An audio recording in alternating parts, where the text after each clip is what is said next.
മറ്റൊരു വാർത്തയിലേക്ക് പോകുമ്പോൾ കർണാടകയിലെ ഷിരൂരിൽ കാണാതായ കോഴിക്കോട് സ്വദേശി അർജുൻ ഉൾപ്പെടെ 3 പേർക്ക് വേണ്ടിയുള്ള തെരച്ചിലിനായി ഡ്രഡ്ജർ ഉടൻ ഷിരൂർ അഴിമുഖത്ത് എത്തിക്കും. വേലിയിറക്ക സമയത്ത് ഡ്രഡ്ജർ ഗംഗാവലിപ്പുഴയിൽ ഇറക്കാനാണ് തീരുമാനം. വിവരങ്ങളുമായി KV ബൈജു ആണ് ചേരുന്നത്. ബൈജു, ഇപ്പോൾ ഷിരൂർ അഴിമുഖത്ത് ആണ് ഉള്ളത്. ഈ വേലി ഇറക്ക സമയം എപ്പോഴേക്ക് ഈ കൃത്യമായി അർജുന്റെ വാഹനം ഉണ്ട് അല്ലെങ്കിൽ ആ ലോറി ഉണ്ട് എന്നൊക്കെ പറയുന്ന പ്രദേശത്തേക്ക് എത്തിച്ച് തെരച്ചിൽ ആരംഭിക്കാൻ സാധിക്കുമെന്നതിലൊരു ഏകദേശ വിവരങ്ങൾ അല്ലെങ്കിൽ ധാരണകൾ, പ്രതീക്ഷകളുണ്ടോ?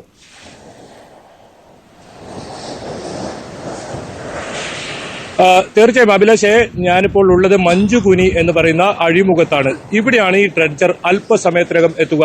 നമുക്ക് ദൃശ്യങ്ങളിലേക്ക് തന്നെ പോകാം. ഇപ്പോൾ ഈ ദൃശ്യത്തിൽ കാണുന്ന ആ സ്ഥലത്തേക്ക് 10 മണിയോടുകൂടി ഡ്രഡ്ജർ എത്തുമെന്നാണ് നമുക്ക് അറിയിപ്പ് ലഭിച്ചിട്ടുള്ളത്. ഏതാണ്ട് ഇതിനോടടുത്ത് ആ ഡ്രഡ്ജർ ഇപ്പോൾ നീങ്ങിക്കൊണ്ടിരിക്കുകയാണ്. ഇവിടെ ഈ ഡ്രഡ്ജർ നങ്കൂരമിട്ടതിന് ശേഷം വൈകിട്ട് 4 മണിയോടുകൂടി, അതായത് അഭിലാഷ് സൂചിപ്പിച്ചതുപോലെ തന്നെ വേലിയിറക്ക സമയത്തായിരിക്കും ഈ ഡ്രഡ്ജർ ഗംഗാവലി പുഴയിലേക്ക് കൊണ്ടുപോവുക.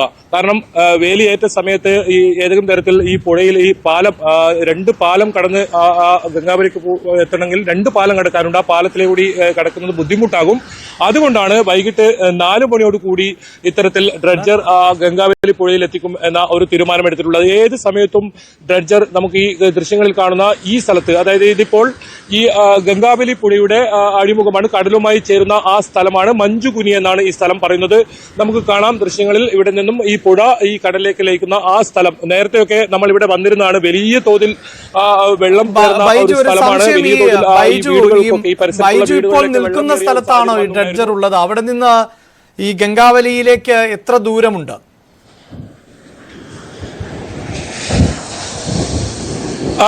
ഞാൻ ഇപ്പോൾ നിൽക്കുന്ന ഈ സ്ഥലത്തേക്ക്, അതായത് കാർവാറിൽ നിന്നും ഇന്നലെ രാത്രി 8 മണിയോടുകൂടി പുറപ്പെട്ട ഡ്രഡ്ജർ 10 മണിയോടുകൂടി ഇവിടെ എത്തും എന്നാണ് നമുക്ക് ലഭിച്ചിരിക്കുന്ന വിവരം.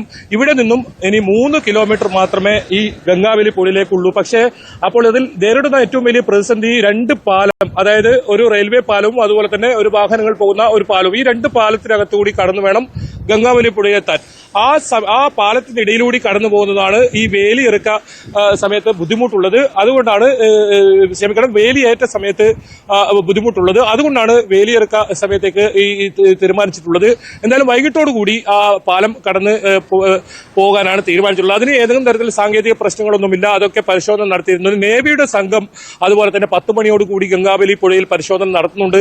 ഏതൊക്കെ രീതിയിൽ തെരച്ചിൽ നടത്തണമെന്ന് സംബന്ധിച്ച് ഇന്നലെ ഇത് സംബന്ധിച്ച് വിപുലമായ യോഗം ജില്ലാ ഭരണകൂടത്തിന്റെ ഭാഗത്തുനിന്നുണ്ടായിരുന്നു. എന്തായാലും ഇന്ന് തെരച്ചിൽ ഉണ്ടാകില്ല. നമുക്ക് ലഭിക്കുന്ന വിവരമനുസരിച്ച് നാളെ രാവിലോട് കൂടിയായിരിക്കും തെരച്ചിൽ നടത്തുക. അതായത് ലോറി സോണാർ പരിശോധനയിലും റഡാർ പരിശോധനയിലും കൃത്യമായി കണ്ടെത്തിയിട്ടുണ്ട്, സ്ഥലം കണ്ടെത്തിയിട്ടുണ്ട്. ആ ലോറി ഉള്ള സ്ഥലത്ത് ഈ ഡ്രഡ്ജർ ഉപയോഗിച്ച് അവിടെ നിന്നും മണ്ണ് നീക്കം ചെയ്യുകയാണ് ചെയ്യുക. അതിനുശേഷമായിരിക്കും ക്രെയിൻ ഉപയോഗിച്ച് ഈ ലോറി പുറത്തേക്കെടുക്കുക. ക്യാബിനകത്ത് ഏതെങ്കിലും തരത്തിൽ അർജുൻ ഉറങ്ങുന്നുണ്ടായിരുന്നു എന്ന ഒരു വിവരമാണ് നേരത്തെ തന്നെ ഉണ്ടായിരുന്നത്. അതുകൊണ്ട് തന്നെ ലോറിയുടെ ക്യാബിനകത്ത് അത്തരത്തിൽ അർജുനെ കണ്ടെത്താൻ കഴിയുമോ എന്നതാണ് ഏറ്റവും പ്രധാനമായും പരിശോധിക്കുന്നത്. കാരണം കുടുംബം ആവശ്യപ്പെടുന്നു അത് തന്നെയാണ്. ഇത് ജില്ലാ ഭരണകൂടം വ്യക്തമാക്കുന്നത് ഇത് അവസാനഘട്ട ഒരു തെരച്ചിലായിരിക്കും എന്നതാണ്. 3 പേരെയാണ് ഇനി കണ്ടെത്താനുള്ളത്. ജഗന്നാഥും അതുപോലെ തന്നെ ലോകേഷും, അതായത് കന്നഡികരാണ്. അവർ ഈ പരിസരത്തിനുള്ളവരാണ്. ഈ ലക്ഷ്മണന്റെ ചായക്കടയിൽ കഴിഞ്ഞ 20 വർഷത്തോളമായി ജോലി ചെയ്തിരുന്ന അദ്ദേഹം, അവരെയും ജഗന്നാഥനെ ഉൾപ്പെടെ 3 പേരെയാണ് കണ്ടെത്താനുള്ളത്. അഭിലാഷ്, നമുക്ക് ദൃശ്യങ്ങളിലേക്ക് തന്നെ ഒരിക്കൽ കൂടി പോയാൽ ഇപ്പോൾ ഈ കാണുന്ന സ്ഥലത്ത് അവിടെ ഒരുപാട് ബോട്ടുകളൊക്കെ നമുക്ക് കാണാം. ഇപ്പോൾ കോസ്റ്റ് ഗാർഡിന്റെ ഒക്കെ ബോട്ട് അവിടെ എത്തിയിട്ടുണ്ട്. ഇവിടെ ഏത് സമയത്തും കാർവാറിൽ നിന്നും ഇന്നലെ രാത്രി 8 മണിക്ക് പുറപ്പെട്ട ആ ഡ്രഡ്ജർ, ടഗ് ബോട്ടിൽ ഘടിപ്പിച്ച ഡ്രഡ്ജർ എത്തിയേക്കാം.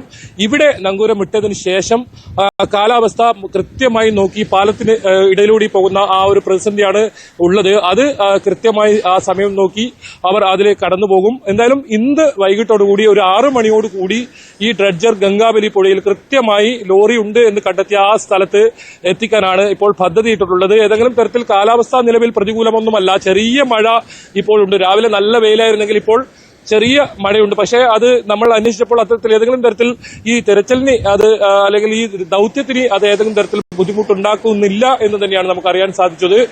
എന്തായാലും ഇവിടെ സുഗമമായി ഇതിലൂടെ ഈ പൊടിയിലേക്ക് കടക്കാൻ നമുക്ക് ആ പാലങ്ങളൊക്കെ ദൂര ദൃശ്യങ്ങളിൽ നമുക്ക് കാണാം. ആ പാലം കടന്ന് ഇനിയും ഒരു റെയിൽവേ പാലമുണ്ട്, അതും കടന്നാണ് ഗംഗാവലി പൊടിയിൽ എത്തേണ്ടത്. അതായത് 4 കിലോമീറ്റർ മാത്രമേ ഇവിടെ നിന്നുള്ളൂ.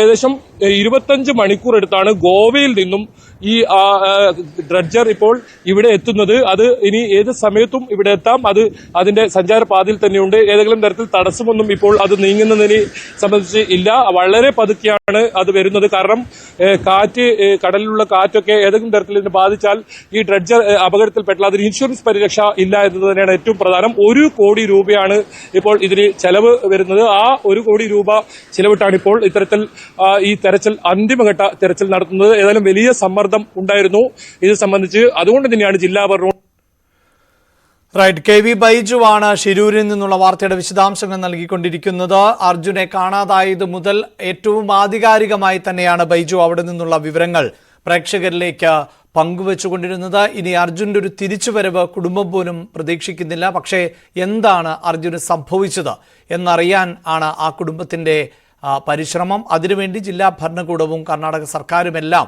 ഒപ്പം നിൽക്കുന്നു എന്ന് തന്നെയാണ് മനസ്സിലാക്കേണ്ടത്. തെരച്ചിലിന്റെ അവസാന ഘട്ടത്തിലേക്കാണ് കടക്കുന്നത്. ഇനി മറ്റൊരു തരത്തിലുള്ള തെരച്ചിലും സാധ്യമായിരിക്കില്ല. ഡ്രഡ്ജർ ഉപയോഗിച്ചുകൊണ്ട് കാണാതായിട്ടുള്ള 3 പേർക്ക് വേണ്ടിയുള്ള തെരച്ചിൽ അത് നാളെ ആരംഭിക്കും എന്നാണ് വിവരം.